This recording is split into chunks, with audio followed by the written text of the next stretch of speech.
Hello there. Hey, Marian. Oh, hi, Red O'Loughlin. I am really glad to have you back. This is part two of a series called Write Your Book Fast. Part two takes us even further than part one did. I'm Marian LaSalle, your host today, and my special co-host, Red O'Loughlin, who is a publisher and an author and a dear friend. I want you to know that we're here live every single, well, not every day. We do take a few days off, like Saturdays and Sundays. And once in a while, I have to rest. But most of the time, we're here for you because this is all about resetting your life. We want to reset our lives so that we can live happier, healthier, and more prosperous. I really like having people like Red O'Loughlin on because he does all that for me. He makes me healthier. He makes me happier. He makes me more creative, and he helps me live a more prosperous life. Not only is he going to help us write our book today, but did you know that he also is a researcher? He researches the biomolecular level of causes of serious diseases like diabetes and cancer and things like that. I'm telling the truth, aren't I, Red? Absolutely. Absolutely. Yeah, so I'm really grateful to have you here. Lady Lou will be back with us next time, so don't worry. She's doing fine. She just needed a day off. So, Red, last time, can we just recap a little bit on what it was that we went over last time about writing your book fast? Well, what we did the last time was we said if you can set up or structure your book so that it could be a question and answer. In other words, Marian, tell me about the first car you ever had. You could do Yeah, that without even thinking. I sure So, can. if you set up that structure where you're literally an interview, you have 20 questions and each question has bullets. My first car was a Buick, it was this, and whatever it may happen to be. And so you go through this process, and in the process of going back and forth, you're speaking it. When you get everything recorded, because you're recording it as you go along, then the book is writing itself. You literally have no editing, very little editing to do, because you can take that recording from your cell phone and send it to a company like rev.com, and for $1 a minute, a human being will actually translate that thing, give you a manuscript back listening to what you are saying. And that's far better than some of the voice to text editors. And it's not too far out, but there are getting to be some pretty decent ones out there now for 10 cents a minute that are artificial intelligence. But the real thing is you want to be able to get it done quickly, and get it done with ease. And we just covered that real aspect of how can I do something on a topic that I know everything about, me or my business, my hobby, whatever it may happen to be. Maybe I'm a public speaker and I say these same things over and over and over again. What is your motivation? What is whatever your thing may happen to be that you are an expert in? There's a lot of things that can be set up this way. Not for novels, not for other kinds of things, but for a memoir, for a book on how do you decorate a cake? How do you cook crab rangoon? There's a lot of things in there that you can do cookbook wise, and where that becomes a very natural way of saying things. And that's what we talked about last time. So I you're asking. appreciate that. And I'm in the process of writing two books because I feel supported by you. You know, you're not going to let me fail, are you, Red? No, ma'am. One is a compilation book, and the other is a book about my mastermind experiences and how Okay. people have supported us and things like that. And so I feel very confident that I can get both of these books done without too much stress. Um, Okay. if you set it up as if you're interviewing, I think you'll have very little stress because you know the questions, you know the answers, you know the order of the answers. Right. But that's the part of the actual writing. You've already accumulated all that knowledge and you're ready to spit it out on a piece of paper that starts out as a voice audio. But what happens before all that? For the person who says, okay, I want to write a book. Yeah, I can write one, a memoir or whatever, but why don't we start with the planning phase? When you look at planning for a book, well, if you want to be able to finish it, what you have to do is literally have something you're passionate about. If there's no passion in there, it's not going to happen. no You're matter right. how We'll much put you it off. We'll find other things to do. You could be a perfect expert on that field, but it doesn't matter. There's no passion to complete. Right. You have to know who your audience is. If you're writing a memoir book and it's just for your great grandkids that you may never see, that's fine. You know the audience, you know what you want to say to them. If you're a public speaker and you speak on these topics periodically, then you can see that audience out there and you know who your audience is. And then you have to look at what value are you offering. Can somebody go down to the store, Barnes and Noble, buy the book off the shelf and have 90% of what you're saying? What is the difference between what you are offering and what they can find anywhere else? And that's where you come out at. The real Marian, LaSalle on this compilation or in the mastermind, whatever, that's what you're offering that's different. Any book can be written, but the part that keeps people into it are the little personal stories. I got a little chuckle out of you when you said about that first car you owned. There's probably more than a half a dozen stories that you could tell. Oh, God, yes. I was 16, you know? Hey. And it's those little stories that sell the book because people get into it. Okay, well, we're going to do this. But let me tell you about something that happened. And then you get them in this little story land and they see what's going on and they feel whatever those things are. And that's what sells the book. So you have to intersperse those little vignettes of your experiences. And then if you have any photos. Flashing on your right side, something's flashing like a white line that keeps flashing. There we go. That's it. Okay. That is my cheat sheet that I'm using. Oh.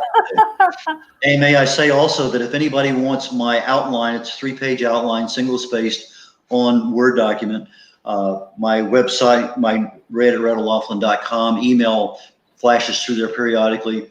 Send me an email saying, I want your outline, and I'll be more than happy to email it to you.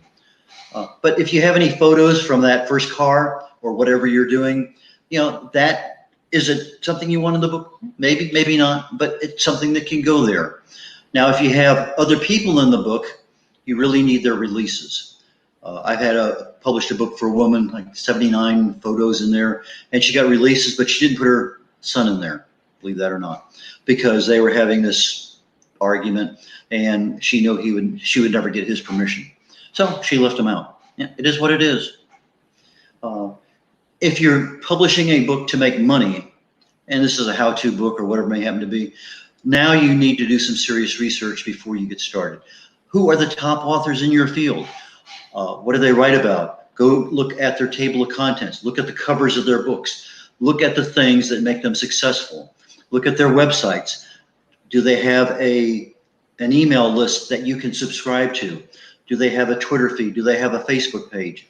Get to know who they are, because if they're doing the same thing you're doing and you want to make money the same way they're making money, then you probably better mimic them a little bit.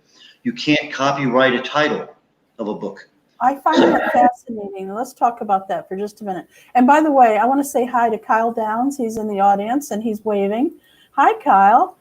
Yeah, if you now that you've given us permission to see who you are, you can type in a message or a question if you'd like to, Red, and we'd be happy to answer it. Well, Red would be happy to answer it. Okay, so let's unpack that a little bit. Can you go into a little more detail about that? Because I know that people are always very fearful of copyright laws.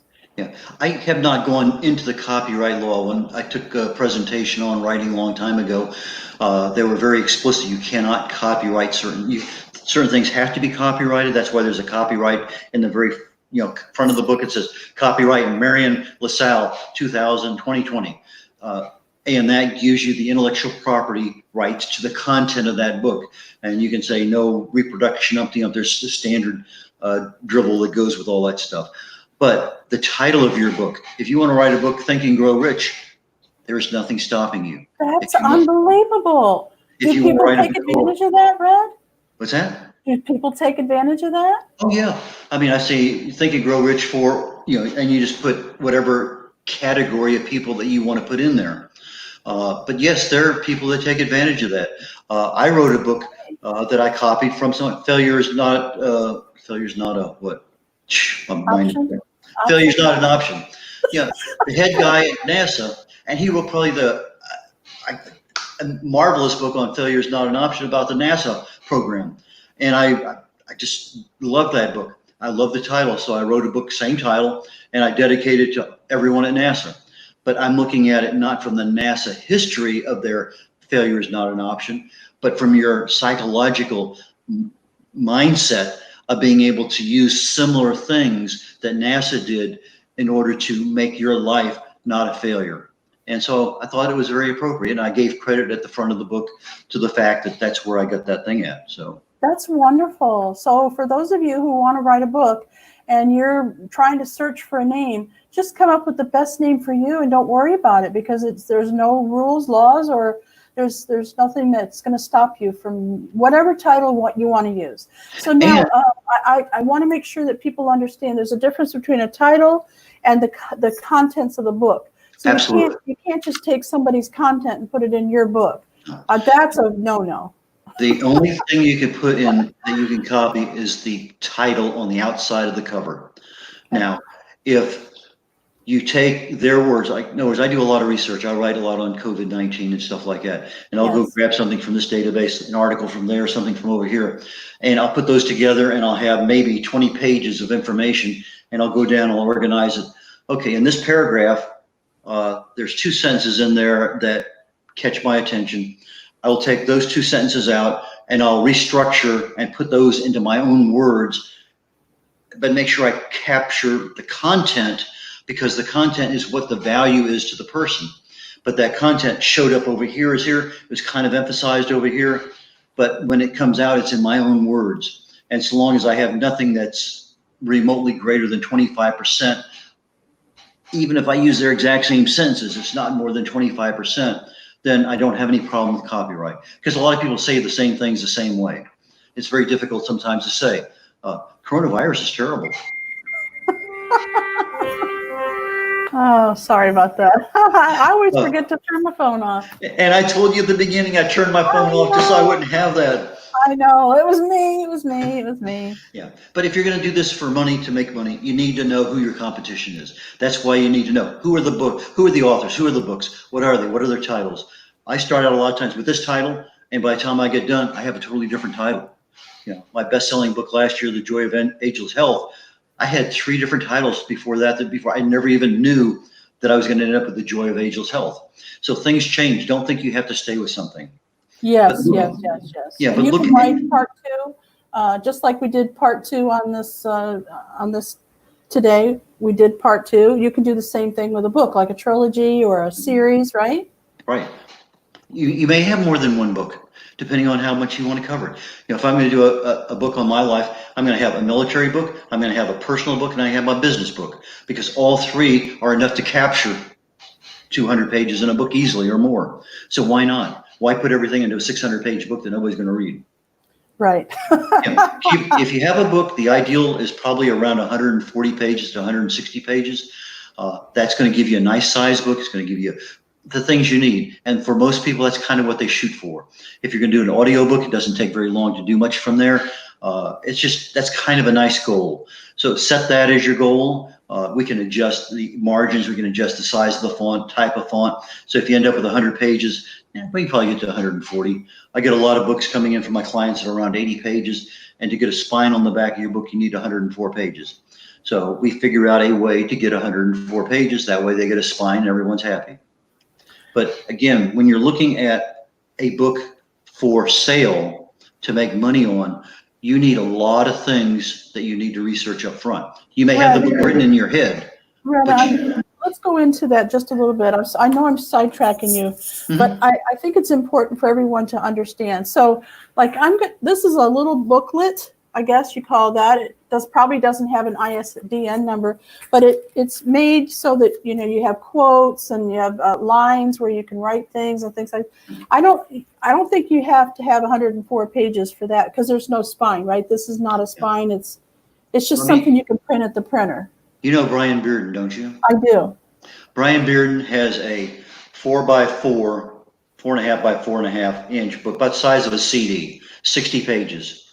And it's in his area of SEO. It's 52 tips to how to improve your SEO for your website. He sold maybe $1,500, $2,000 worth of books off of Amazon in the last 4 years. But he's also sold $800,000 worth of business using that book as a business card. He goes into a business, and that's when he goes to Shell or Exxon or whoever is a large company, because that's who he deals with. That is a business card that he gives to the president, the VPs, and whatever. And it has no spine because it's only 60 pages. Well, the way he has it, no, it doesn't have a spine. So, but you can have spines on books that small. You just get a printer that will print that. Now, Barnes and Noble will not print a book shorter than 40 pages. So some places will, some places won't. So depending on the size of your book and whatever. But if you're looking at a general book, 5x8 to 6x9, that's quarter of the gem. Around 104 pages, you will actually have a spine with your name and the title of the book. But if not, it's just going to be one of those books that's stapled together. Thank you very much. It's a booklet. Use it however you want. You don't have to have a spine. But if you're going to have a spine, maybe you need to add an index, or maybe you need to add a glossary.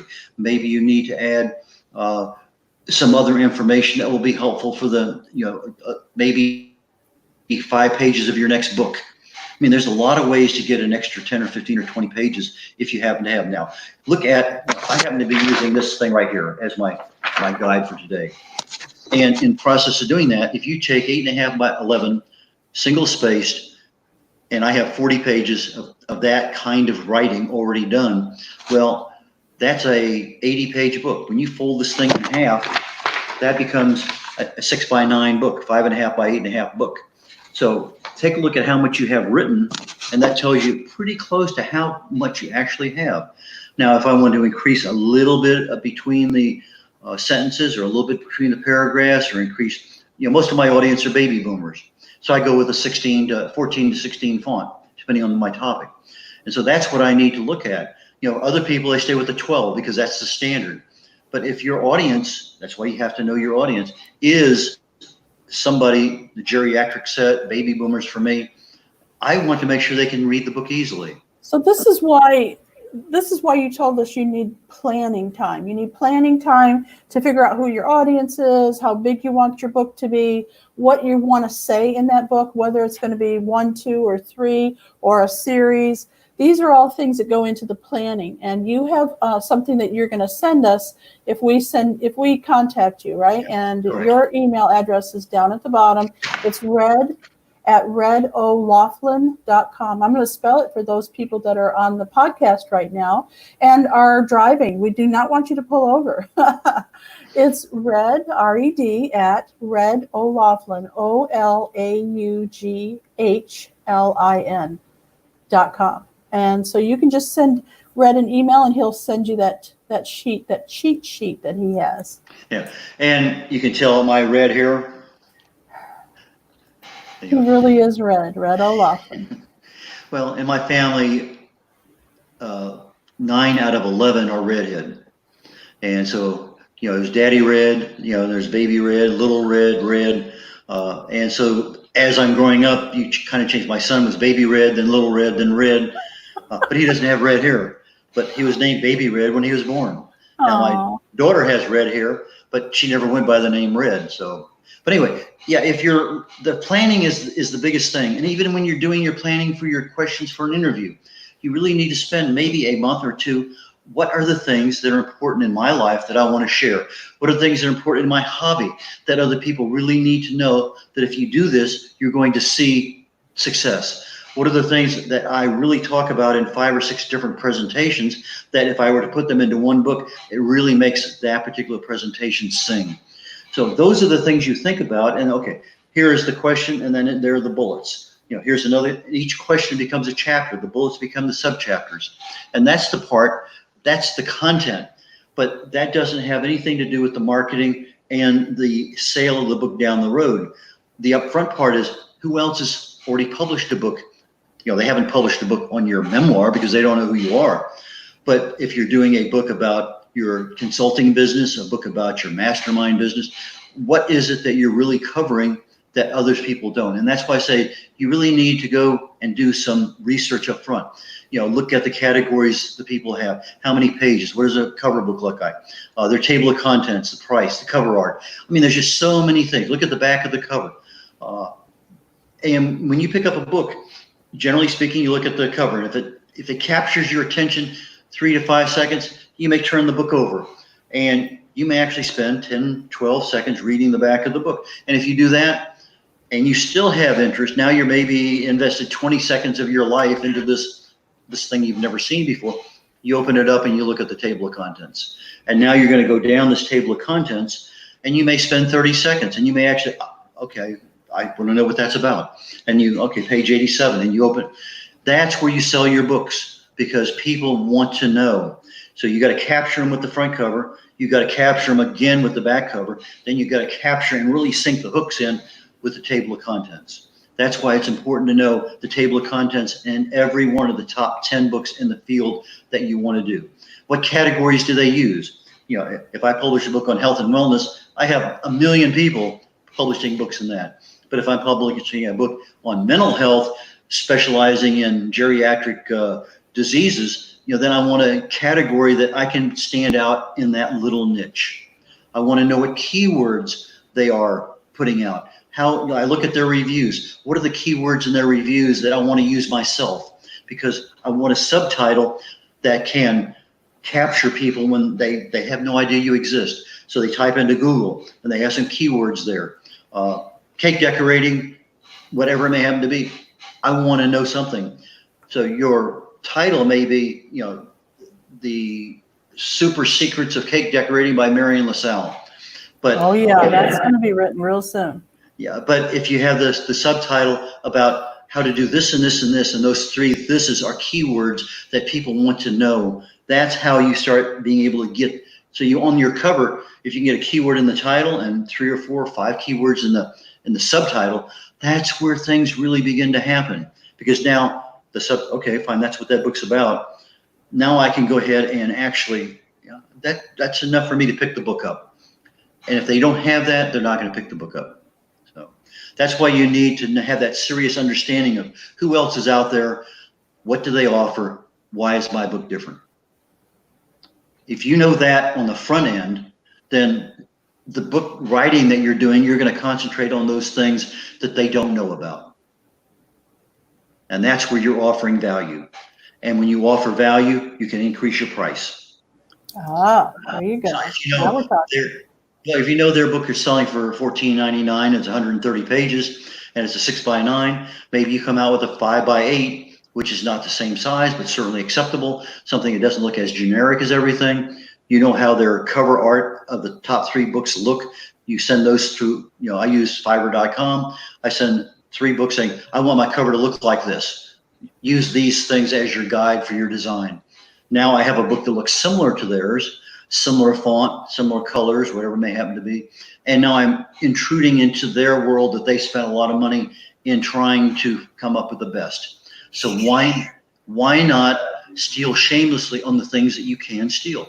I mean, the person who designed your book is going to have their own creative juices going, but rather than just take a wide universe, have them narrow their universe to say, hey, these 3 books sold a lot of books.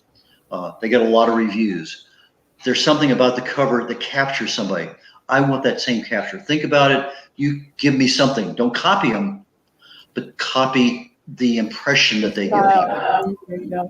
Now, I do know that I remember when you and I were out on the speaking tours, one of the times I was talking about marketing, and I ran across a lot of information about how you can use hot topics. And you can use, just like you said, anything that's really hot right now. People are just searching for those keywords. And if you can bring that into your book title or your keywords.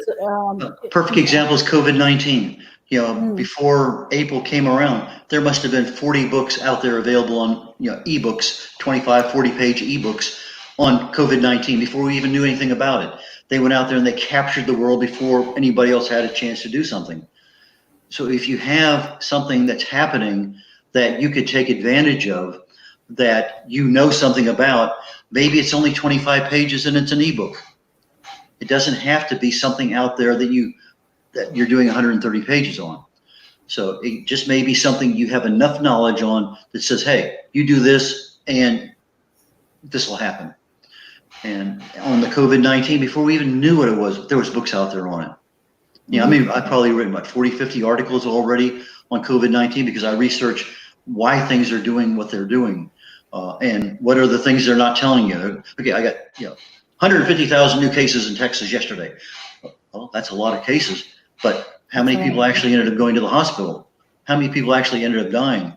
Well, if they don't tell you that, and how many people died last week or 2 weeks ago compared to this week, all those things have changes. And if you don't know the details, they're scaring you with a headline, but you don't know what's the real value that I need to know.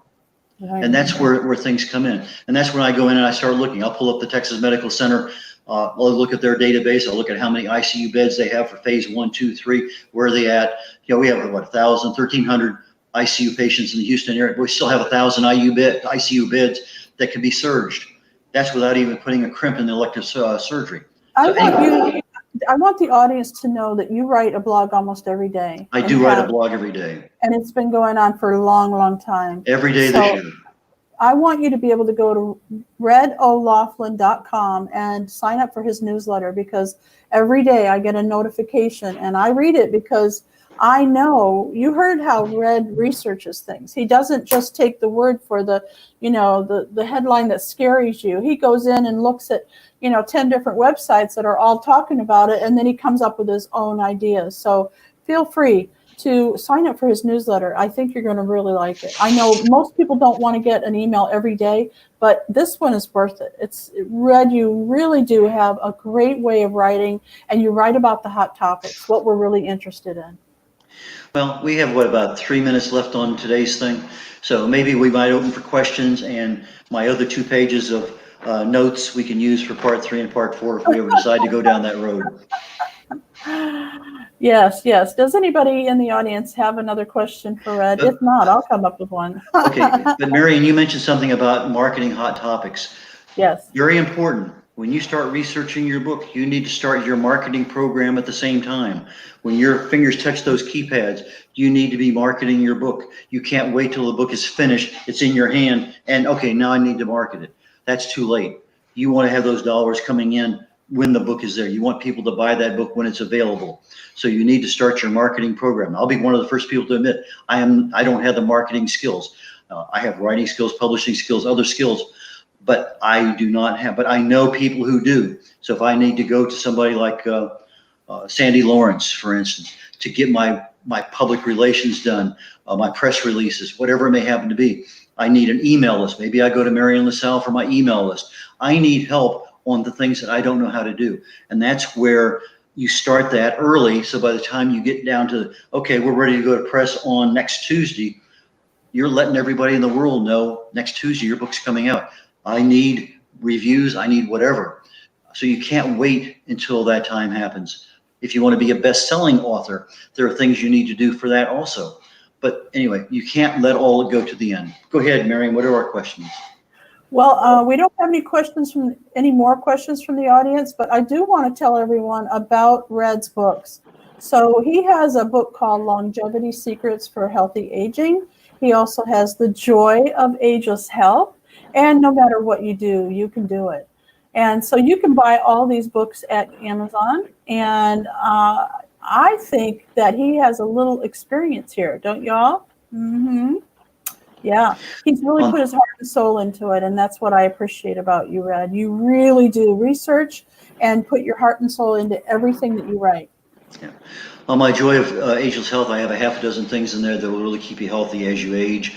On my Longevity Secrets, I go into the 2 things that cause aging, the basic cause of it. We may be doing 3 things right and 13 things wrong. You never know, because we don't know what those things are, but I go into that. No Matter What You Can Do It deals with the subconscious mind. Dr. Maxwell Maltz wrote a book a long time ago called Psychocybernetics, and it deals with how the subconscious mind works, and that's what I've extracted from his book. And if you have a mindset, no matter what you can do it, then you'll do it. So I see we're almost out of time, so I'm going to turn it back over to you, Marian. We have one more question. Hopefully we can get to it quickly. How do you feel about introduction to a book versus just getting into the meat of the book? How does everything need an intro? The intro tells people about how and why you did the book. We don't have 10 seconds left on the book, but if you want the meat of the book, do a 25-page ebook. If you want the rest of it, then go ahead and put it all in within the intro. I do have a very specific question, Red, very similar. I have read books that are kind of like when you were in college and you got the little notes, you could buy, I forget what they call them now. Cliff The Notes. Cliff Notes, right? And now people are reading books and putting their information into a book about their thoughts about the author's books. Executive summaries used to do that, 40 years ago? They made a business out of it. I know that Kathleen Loftman has a thing she subscribes to that gives, the top 10 business books or whatever, and little summaries. But those summaries, yeah, they're available. People make money off of just summarizing other people's books. Interesting. All right. All right. Well, thank you very much, Fred. Of course, we're going to have you back again and again and again and again. As often as I can get you to come in, you're here. So thank you. I'll be speaking next month at the Houston West Chamber of Commerce on how to write and publish a book. I think you just did a presentation for them this month, didn't you? Yes. If I remember right. Yeah. I think we shared the stage again for the first time this year. Anyway, so I'll be speaking about how to write and publish a book next month on their Houston West Chamber of Commerce. I think it's the third Wednesday of the month or something like that. I had to once I have an electronic calendar, it just goes in and out. I look at my calendar. Okay, fine. That's what I have today. That's what I have tomorrow. And I love my calendar. If you would like information on the Houston West Chamber, feel free to contact me or Red. We can get you hooked up to their newsletter. Absolutely. They do. They have an expert or two, sometimes three, every single month, and it's quite fascinating who they have. I speak every month on health and wellness, usually a different topic. I've been doing that now for 2 years or something. Oh, that's wonderful. Thank you. Yes. All right. Well, once again, we just enjoyed the heck out of you, and thank you. Appreciate you. Everybody out there, have a great day, and we'll see you again real soon. So honored, Marian, to have you to share the stage with you again. Love you. Love you too. Bye now. Bye.